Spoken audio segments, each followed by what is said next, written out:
Olá! Hoje vamos conversar sobre a história da infância no Brasil, destacando um período histórico do processo de colonização, passando pelo Brasil Império e apontando algumas modificações que ocorrerão no Brasil República, que fará surgir uma nova forma de conceber e tratar as crianças no Brasil. Uma das considerações que devemos fazer inicialmente é que a história da infância no Brasil, da colonização aos dias atuais, sempre teve a marca da violência, seja por meio da exploração destas no trabalho, seja pelos castigos físicos e pelo descaso para com que as crianças foram tratadas no processo histórico. É importante considerarmos, que em todos os tempos, em qualquer parte do mundo, sempre existiram crianças descuidadas, crianças negligenciadas, crianças desprotegidas. E que a quem cabe os cuidados e a proteção dessas crianças se configurou sempre uma questão que acompanha os séculos. E no Brasil isso não é diferente, não foi diferente. O tratamento e a responsabilidade para com as crianças vem sofrendo modificações e fazendo essas crianças passarem de mão em mão em função do contexto histórico e suas determinações econômicas, políticas e socioculturais. Tratando do período colonial, temos os estudos esclarecedores sobre a época de Meire Del Priore, que mostra que no período colonial os cuidados com a infância seguiam as determinações de Portugal, regidos por uma burocracia que se fazia efetivar por representantes da corte e da Igreja Católica. A Companhia de Jesus, instituída pelos jesuítas, era quem desempenhava esse papel, que através da evangelização cumpria a missão de converter crianças em súditos dóceis para a corte portuguesa.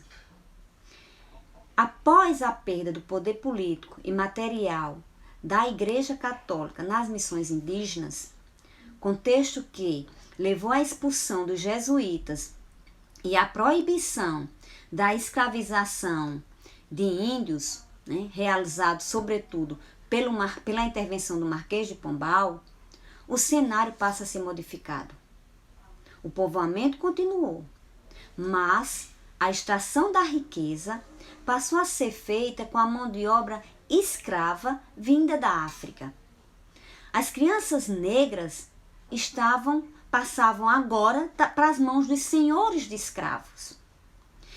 E mesmo depois da lei do ventre livre, o que ocorreu em 1871, as crianças se mantiveram sob os cuidados dos senhores até os 14 anos.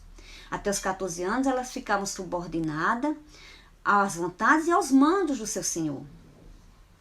Nessa idade, quando atingia essa idade de 14 anos, era direito dos senhores pedir o ressarcimento dos gastos com essa criança. O que poderia ser feito mediante a exploração do seu trabalho, que se faria até os 20 anos de idade, ou entregar essa criança ao Estado, pelo qual receberia uma indenização. Os cuidados do Estado, por sua vez, a criança também poderia ser alugada para fins de exploração do seu trabalho. Outra situação que sujeitava as crianças na época era o abandono. Os estudos de Irene Rizzini mostram que o abandono de crianças era uma prática frequente no Brasil, Império, até meados do século XIX. Rizzini e Freitas mostram nos seus estudos que foi o abandono frequente de crianças em vias públicas que levou à criação pela Igreja Católica, por meio das Santas Casas de Misericórdia, a criação da Roda dos Expostos. A Roda dos Expostos, ele nasce fruto da moral cristã dominante, que via os filhos nascidos fora do casamento como seres que não eram bem-vindos, nem nas famílias, nem na sociedade, e que por isso estavam fadados ao abandono. E em função disso, foram criadas as Casas dos Expostos. A Casa dos Expostos era uma instituição que recolhia e abrigava crianças abandonadas e desvalidas. A pobreza recorrente, na época, também levava à prática recorrente de abandono de crianças. Crianças que eram deixadas em locais públicos como praças, igrejas e portas de casas. Muitos expostos na rua acabavam sendo devorados por animais. Foram essas situações que levaram à existência da Casa dos Expostos e do sistema de rodas no Brasil, principal instituição de atendimento a crianças no Brasil, que perdurou durante séculos e que irá vigorar no Brasil Império até o início do Brasil República. Mas o que era a roda? A roda era um cilindro giratório na parede que permitia que a criança que ali fosse colocada, ao rolar o cilindro, quem o ali colocou não era identificado. Este voltava-se para dentro do estabelecimento se quem estivesse dentro pudesse identificar quem estivesse fora e que ali havia colocado a criança. O objetivo disso era esconder a origem da criança e quem ali o colocou. Tais crianças foram chamadas à época de enjeitados e expostos. As crianças na Casa dos Expostos eram alimentadas por amas de leite, que eram alugadas para esse fim. Ou eram entregues às famílias, que destas se dispusessem a cuidar, mediante pequenos pagamentos, pequenas pensões.